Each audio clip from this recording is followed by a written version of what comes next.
Shri Ram Jai Ram Jai Jai Ram, Shri Ram Jai Ram Jai Jai Ram, Shri Ram Jai Ram Jai Jai Ram, Shri Ram Jai Ram Jai Jai Ram, Shri Ram Jai Ram Jai Jai Ram, Shri Ram Jai Ram Jai Jai Ram, Shri Ram Jai Ram Jai Jai Ram, Shri Ram Jai Ram Jai Jai Ram, Shri Ram Jai Ram Jai Jai Ram.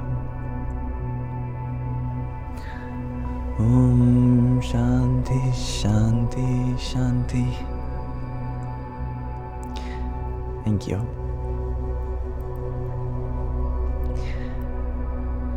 All right, with that nice 4-minute little mantra japa session, I thank you for joining me today in this Sangha. I very much look forward to the next, and I am humbled by the opportunity to be able to share my experience with you and be able to echo yours.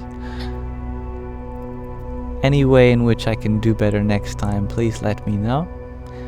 I'm constantly looking to improve this space and its ability to house all of your feelings and beliefs and experiences. Also make this live stream a bit of a temple for the divine, such as Rama, which incidentally is a Bija syllable itself for the sacral chakra, I believe. No, the solar plexus chakra. Sorry, the sacral is Vam. Solar plexus is Rama. And it is said that Lord Rama himself is seated in the center of the sun.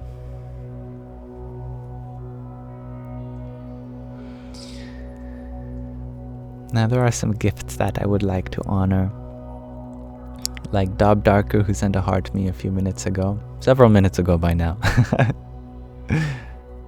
Hari Om Tat Sat. Thank you, Lily Amor, for your 20 roses. Jai Sitaram. Thank you for your additional rose, Lily Amor, and your pair of finger hearts. There's some for you. Om Namo Bhagavate Vasudevaya. Witness of beauty, thank you for your heart me. Om Dum Durgai Namaha. Ragnhildur, thank you for your trio of roses. Om Shri Hanumate Namaha. And Sonder, thank you for the applause. Here's some claps for you too.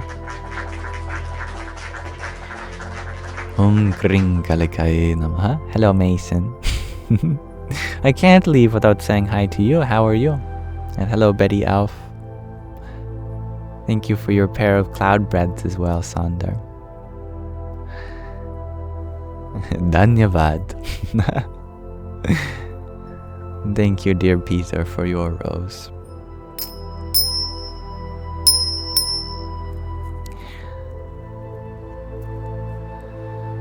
Om Bhur-Bhuvasvaha Tatsavitur-Varenyam Bhargo Devasya Dhimahi Dhiyo Yonah Prachodayat.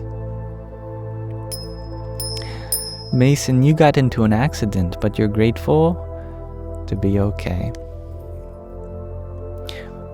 I'm sorry to hear. I hope it wasn't something that you can't heal from the sounds of it being okay. All good news. And it can be a precious reminder of what we can be more mindful of, what we can give our attention to in life because of the preciousness that it holds.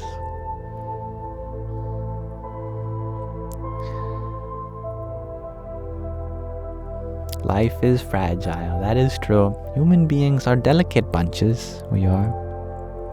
Body and mind included.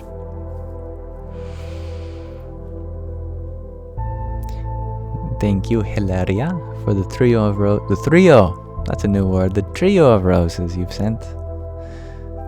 Thank you. Radhe, Radhe, you calm my soul well. Your soul is the source of calmness itself. I could never take credit for that, besides being an expression of the very same soul, I suppose. And Goki, you share that 20 years today your beautiful son left.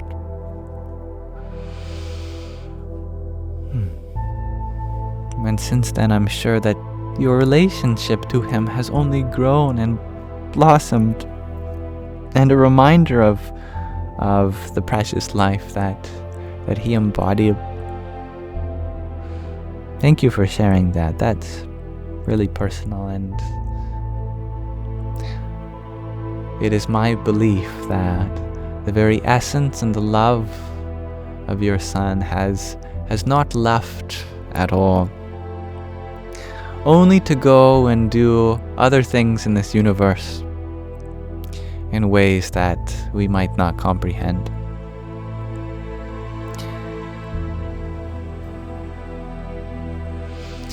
Not the stand user, you had asked, what if it's impossible to love yourself? Oh, I believe it's always a capacity for you to have this love for yourself.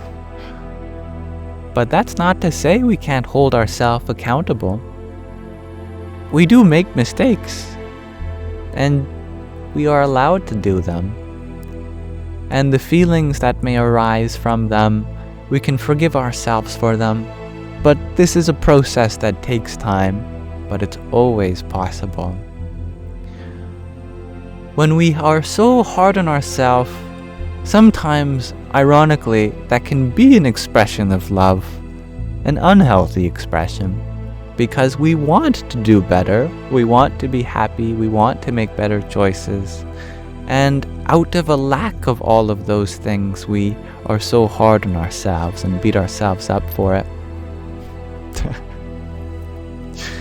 But you don't have to in order to make all of those changes in your life. In fact, the best changes come from a platform of acceptance. And why is that so? Because in order to accommodate the best path for you, it has to take into consideration where you're at now. For example, if you were flying from LA to it's in California. If you're flying from LA to New York, sure, there's a shorter flight between New Jersey and New York, isn't there? But just because there's a more efficient path there doesn't mean that that's a path that accommodates where we are, because starting from LA, we can't take that flight. So we have to accept where we are in order to accommodate a path that leads us to the direction where we want to go. So self-acceptance is important in that way. But it's a process that takes time. I don't expect anyone to wake up tomorrow with total self-acceptance. If you do, that's a miracle. But generally, it requires effort, just as all things do that are good in life. Mason, you share that Pema Pocket number 4 is really fitting right now. Well, why don't we read it since I've got that next to me? Let's see. I know I've read it before. Right here is a good place to start. Oh, you are very right with that, Mason. Start where you are. This is very important. Meditation practice is not about later, when you get it all together and you're this person you really respect. You may be the most violent person in the world, and that's a fine place to start. It's a very rich place to start, actually. It's juicy, smelly. You might be the most depressed person in the world, the most addicted person in the world, the most jealous person in the world. You might think that there are no others on the planet who hate themselves as much as you do. All of that is a good place to start. Just where you are. That's the place to start. Well, you really hit the nail on the head with that reference, Mason. Thank you.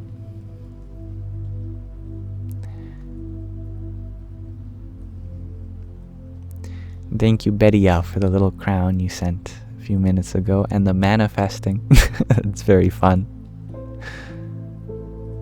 Hari Om Tat Sat. And Gulai, thank you for your pair of roses that you've sent, a trio of them, since I last honored your generous tokens of appreciation.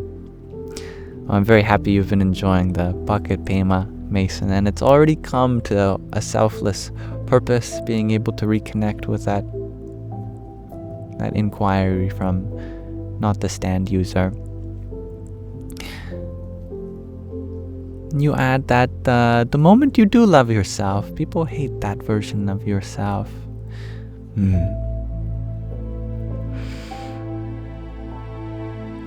If people say nasty things and they direct them towards you, does that say more about them or you? If they have all this hate within them, then that's something that they're dealing with, not something that you have to deal with. It is my wish for you to be surrounded by people that see the good in you. Let's leave people's fault finding to themselves, and let's see the good in others. I can only see the good in you. I wish I knew your name, but your username is fine. It's okay. I understand your empathy. Sometimes we cannot help but hold space for the emotions of those around us, but that doesn't mean that we have to process other people's suffering. If they are going through something and they throw it on you, and they might even point out things in you responsible for it, that's a problem that they're going through. And Mason, you share, now Pema Pocket number 10 is fitting. Oh, well, now we have to read that one too.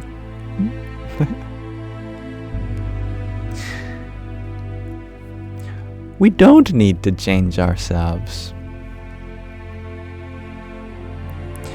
When people start to meditate or to work with any kind of spiritual discipline, they often think that somehow they're going to improve, which is a sort of subtle aggression against who they really are. It's a bit like saying, if I jog, I'll be a much better person. If I could only get a nicer house, I'd be a better person. If I could meditate and calm down, I'd be a better person. Or the scenario may be that they find fault with others. They might say, if it weren't for my husband, I'd have a perfect marriage. If it weren't for the fact that my boss and I can't get along, my job would go just great. And if it weren't for my mind, my meditation would be excellent. But loving kindness or maitri toward ourselves, it doesn't mean getting rid of anything. Maitri means that we can still be crazy after all these years. We can still be angry after all these years. We can still be timid or jealous or full of feelings of unworthiness. The point is not to try to change ourselves. Meditation practice isn't about trying to throw ourselves away and become something better. It's about befriending who we already are. The ground of practice is you, or me, or whoever we are right now, just as we are. That is the ground, and that is what we study. That is what we come to know with tremendous curiosity. and interest. A wonderful passage as well.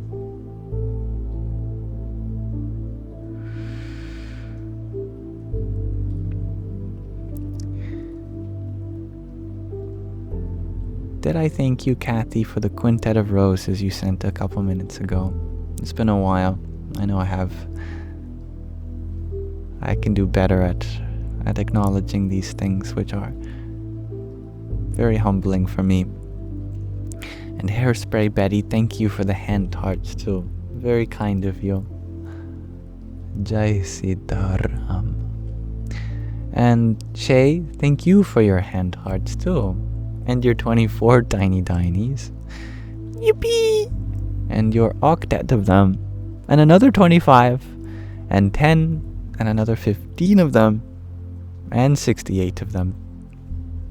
I don't know what all that tallies up to, but I think we all can go home with a rose each. A virtual one. In our heart. Thanks to Shay. At least, thank you. Hare Krishna. Eileen, thank you for your pair of tiny dinies too. Yahoo! It's 137 G to infinity. Oh, that's my favorite number. That has to be. It's true, actually. Thank you, Divine Starseed, for your quartet of roses too. Jai Shri Rama. And Kitty, thank you for your community fest. Om Namah Shakti Shivaya. And thank you, Shireen, for your rose. And Koki, thank you for your flowers too. It's very beautiful.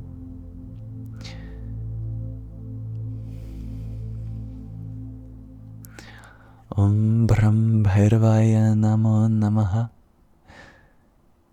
Ilosa, thank you for your half a dozen tiny dinies as well. You would like for me to read your name backwards for good vibes. You're very funny. Thank you. Thank you, Shay, for your dozen roses. Om Namah Shakti Shivaya. And the best subsequent porcupine, thank you for your rose.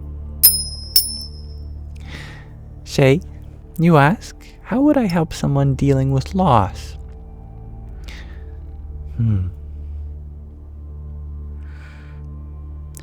Just as we feel that absence, we also felt their presence. When we hold on to something with our heart, it carves out a space in the shape of that.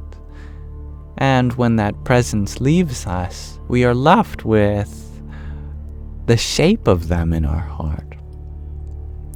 But as an artist will tell you, you can paint a painting just using negative space. In fact, the negative space is just an equal representation of something as the positive space itself. That is to say, even the outline, the space surrounding, can tell you a lot about what's being expressed inside. Similarly, the impression that people make in our heart, the impression that places and things and even feelings and roles, they carve out a similar shape in our heart, and that negative space can also be just as valid of an experience and an expression.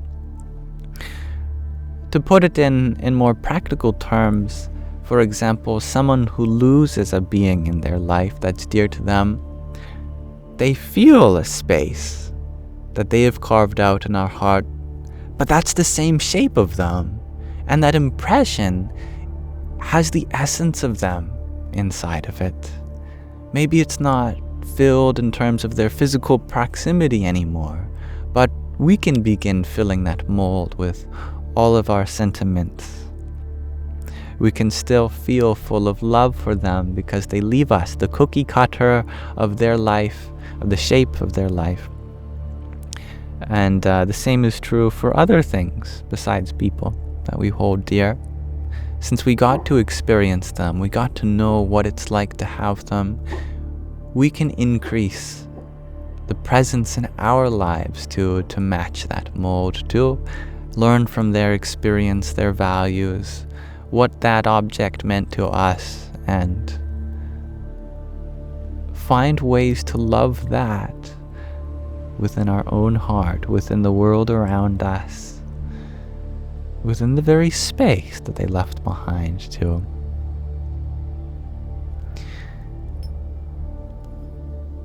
Thank you, Shay, for another quartet of roses. I hope I'm able to connect with you in that way.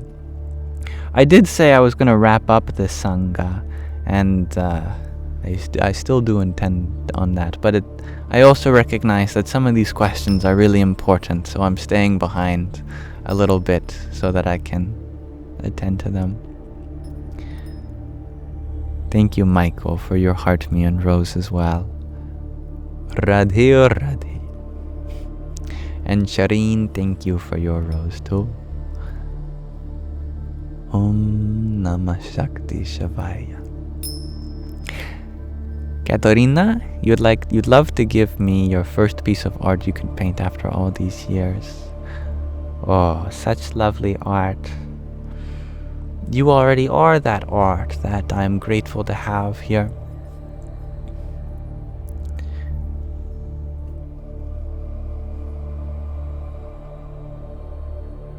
Thank you for being receptive to my words, Bacon. It did get dark fast as the sun has set. It's actually still pretty light out in the sky. It just looks really dark behind me. I'll show you the sky though. Still very blue. It's much darker, of course, with peachy clouds. But behind me it looks very dark.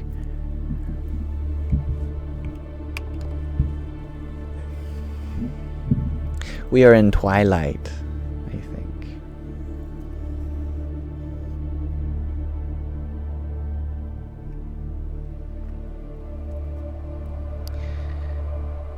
All right. I don't know if I'll be able to get to all the inquiries tonight, since I know a lot of them have been pertinent and yet unanswered, but I invite you all to the link tree in my bio, where not only can you find the recording of this live, but all of the other ones we've done, the readings, the meditations on the YouTube channel there, but also all of my other social media. And I mention that because my inboxes there are always open, that you don't have to be in this Sangha to share something with me. And I try to go through all of my messages every day. Sometimes it takes a while. But right now, I feel comfortable saying that on Instagram or WhatsApp or Telegram or email too, if you ever have something you want to share with me, if I can be there for you, if you want to express your feelings or ask a question that I can relate in with my own experience, I am available for you there. Usually before and after my lives, I take a shift of going through my messages, so I have relatively quick response times, but sometimes it can take me a little while.